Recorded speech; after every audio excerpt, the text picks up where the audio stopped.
going to start this video out with a quick confession and beg for some forgiveness, and hopefully it'll help from you all. So I'm that guy.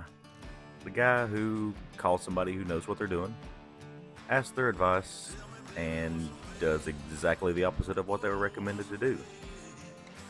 So I asked a good friend of mine how I should finish this. He recommended, simple veneer. Just get some, mahogany veneer or whatever was going to be the closest color match and veneer it onto the Baltic birch. That was probably the better plan. My plan has changed a few times since then, but we ended up getting this Minwax oil something. Never going to buy that stuff again.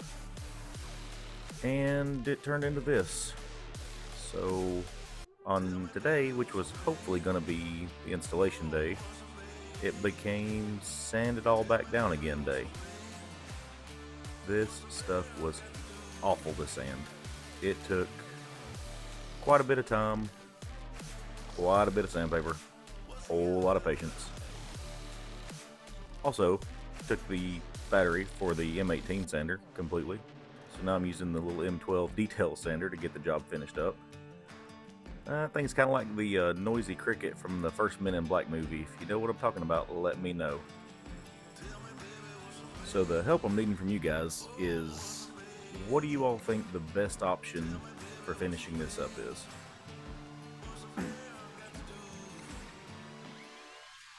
Here's Amanda using the Bluetooth sandpaper that we just got. Didn't work so well.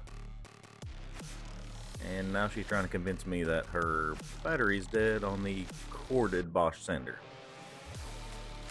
Anyway, so I'm thinking there's maybe 4 options to save this one. Number 1 is just sand it back down, hopefully not burn through the veneer. Go back with some just regular Minwax stain and then poly over it. Option 2 would be doing the same thing, except maybe trying some pre-color and then some Oil Plus 2C from Rubio. 3 would be just biting the bullet a little bit, going to get another piece of Baltic birch from my hardwood dealer on Tuesday and starting this little process over. Step 4, which is the atomic bomb option, would be build it all out of hardwood, lose money on the project, hopefully make the customer happy. Let me know what you guys think. This is where we're at right now. Comment below, help me out.